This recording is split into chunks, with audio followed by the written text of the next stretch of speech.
So one concept that's been very helpful in our life is tinkering. What's tinkering?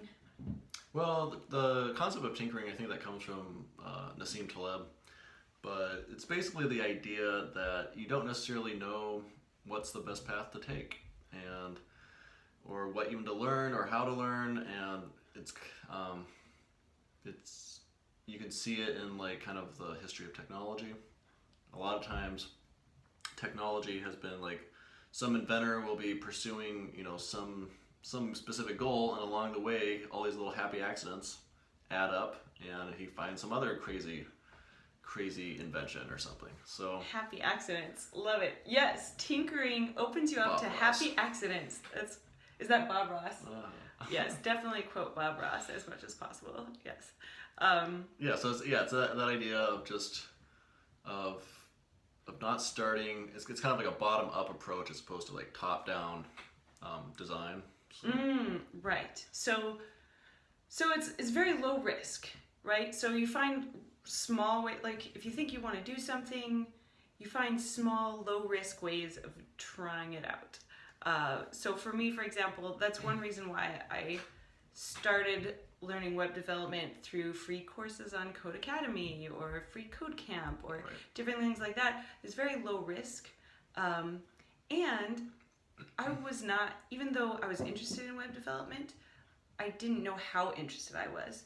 Like, I didn't know if I was going to maintain that interest long enough or have what it took to really get to the professional level, basically. Whereas me, I did a 4-month boot camp. It was like I think $13,000 for the boot camp, and then we went on living expenses, so it was like $25,000 in total that we had to take out on a few different loans, and that was a much higher risk. Now I'd done some coding like ahead of time, like on my own, so I had a pretty good idea of what it was like. I had a pretty good idea that I was going to enjoy it myself and be good enough at it to get a job. And we could also look around and see people in my situation who were doing these boot camps and getting hired. Mm-hmm. So but it was still a much higher risk than like what Martha's been doing.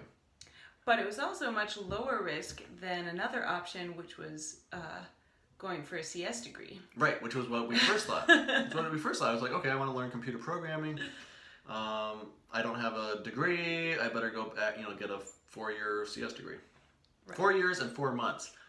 Huge difference in terms of risk. Yes, and money-wise too. Money. Yeah, there's a big difference between going to a boot camp and getting 4 years of college. So yeah, it's one of those things where it's like I could have completely, been completely wasted, and it still would not have been a bankruptcy type thing. Like we probably still could have crawled our way out of that hole somehow. Right, now another thing about tinkering is, first there's being able to try things out in small, low risk ways, right? Another great thing is being able to get immediate feedback for the things you try. So there's the waterfall approach to programming, right? Where you plan it all out, you get it all ready for its release date or whatever, and then you find out what people think of it and what the bugs are and all this stuff. And anyway, it's in the agile approach. Am I getting this right? Waterfall. Yeah, agile. I think so. Anyway, it's more what is it? getting regular feedback, basically. Yeah, what does it mean? But anyway, it's and even so if you go for a 4-year CS degree, right? You're basically trusting the curriculum, you're trusting the experts and the teachers, and just believing that when you graduate, you're going to know what you need to know and be able to get a job. And like a boot camp is less so. Like you're still trusting the teachers and the curriculum, but it's a lower input. Right, and I think even the fact that it was just like 4 months, like my perspective going into it was like, there is no way they're going to teach me enough to get a job. Like, there's no way they're going to be able to teach me enough in 4 months to be able to switch careers. So just going in with that mindset, like I was much more proactive. I was much more like, okay, I'm only going to get what I put into this, Right. It's not guaranteed. They Right. cannot guarantee It's not a it. magic wand that they're gonna like Yeah. wave on, and turn me into a programmer. Like this is. Right.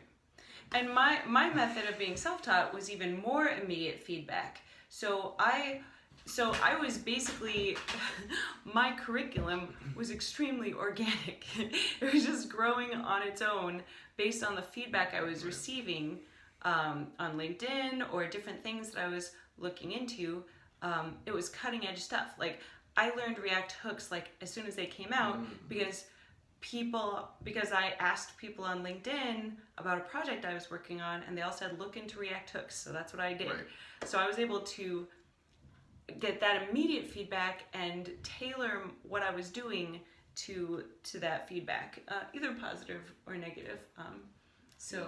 Yeah. So like once again, it's that concept of taking little risks and then kind of reevaluating.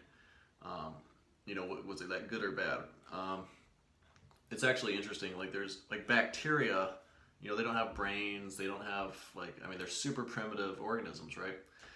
But they do this thing called the random walk, where how they move is that they'll just start going off in a random direction, and then they will how does it work? They go off in a random direction, and they basically see if they're going like towards a food source or not, and then they'll like rotate and spin around, and then they'll keep going, and it's like if they're I'm completely butchering this analogy. But the idea is that they're completely blind, completely have no idea where they're going. But basically, if they end up closer to the food source than the last time they kind of randomly walked, then they'll go farther, whatever direction they go. So they end up going in all sorts of weird directions.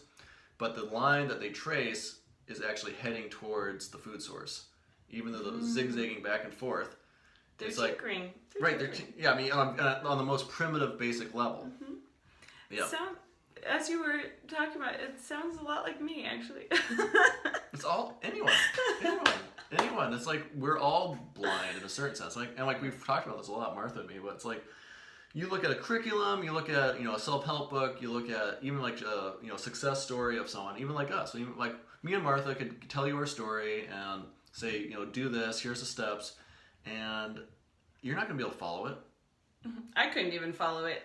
Right. I mean, it's like there's so many variables where it's that unique to us or unique to you that we all are in kind of this situation, and that's where the danger of a curriculum or school can get us in trouble is when we don't remember that we don't like I said with that boot camp. Part of the reason I think it worked for me is because I knew going into it that I would have to basically make it work. I just knew that there was no illusion that they were helping me. They weren't going to do it for me. Your responsibility to learn and to network and to find out what you needed. It's nice to have the help. I mean, there's been many times when I wish I had a curriculum. I wish I had a teacher around to ask questions. But it's important to see it. It's just another resource. It's just a little more help. But ultimately, it's your responsibility to get where you need to go, and also where we think we want to go. Like for example, I was trying. I mean, I had in my mind, here was my plan. I'll learn this and this and this for this many months, and then I'll start applying for full-time jobs. And that was basically the curriculum I had made for myself. And instead of getting a full-time job, I'm kind of starting to freelance instead. And these are just opportunities that came to me. Right. And here's the other thing too. She was in the process of getting a full-time job. She was in this very far along in this interview process. It looked really promising. And then a global pandemic out of the blue, right? Total, huge, this is the thing. This is the thing with taking risks, right? You can think you're planning for everything. You can think you're planning for all the scenarios, but then something like a global pandemic comes along, or zombie apocalypse, or right. So the company put one on a hiring freeze.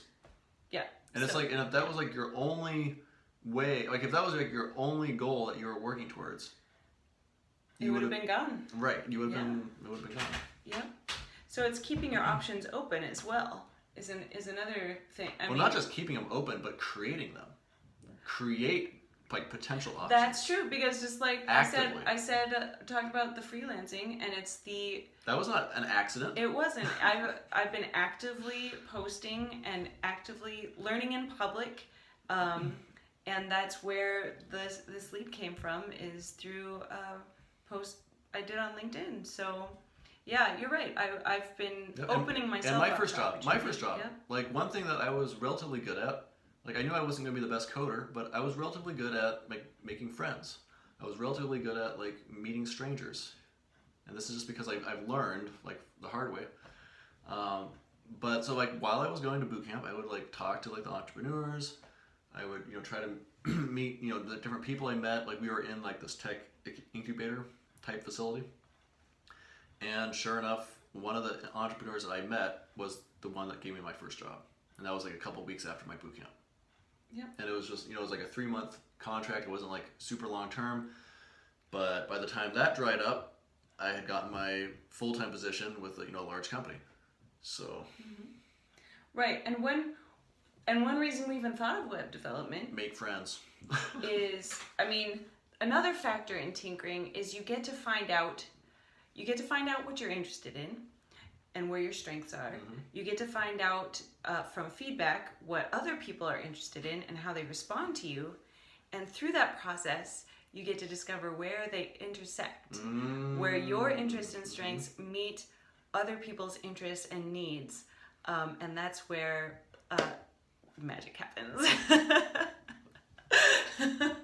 Magic.